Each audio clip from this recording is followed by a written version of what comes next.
的金曲奖非常的热闹，而最佳客语专辑奖得主《暗黑白领阶级》第一次入围就获得了评审的肯定。主唱黄子轩，爸爸是闽南人，妈妈是客家人，他把2种语言结合，还融入了年轻人喜爱的雷鬼啦，还有蓝调另类的音乐，拉近了和年轻人的距离，只要听过都会爱上他。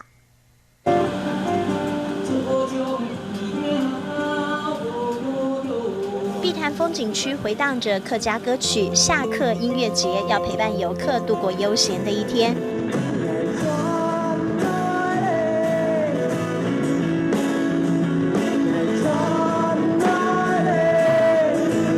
舞台上卖力演唱的是第24届金曲奖勇夺最佳客语专辑奖的团体暗黑白领阶级，他们的创作融合了客语、闽南语，只要听过的都会印象深刻。我认为像闽南语都有一种愧靠，那种愧靠就是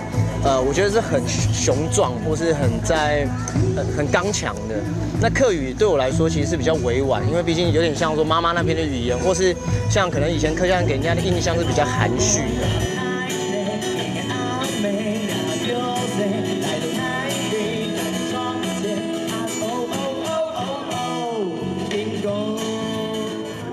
能如此完美的结合客语和闽南语，这和主唱黄子轩的成长故事有很大的关系。他的爸爸是闽南人，妈妈是客家人，从小双语教学，他还笑称自己就是混血儿。做的歌曲也要很多元，目标就是要让不懂客语的人爱上客家音乐，进一步学客家话。其实客语很多的名词或是专有的一些俚语，它是很有节奏性的。透过这样的方式，用现代语法去让大家更能接受。其实像一个音乐的潮流，就是需要不断的一直去被大家接受，让普及。所以我们一直很积极的做这方面的推广。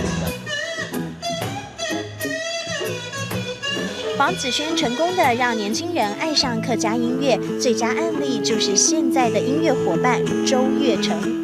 自从做了客语的音乐之后，我听是进步了很多，因为不管是要研究它的词跟它的和弦跟它的旋律的走向。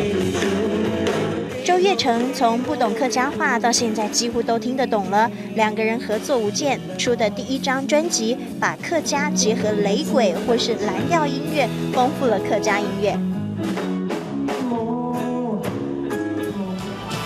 在金曲的光谱上，客家音符耀眼，暗黑成为最动人的颜色，抹去和闽南及雷鬼的樊篱，融合撼动人心的乐章，标记一段感动时刻。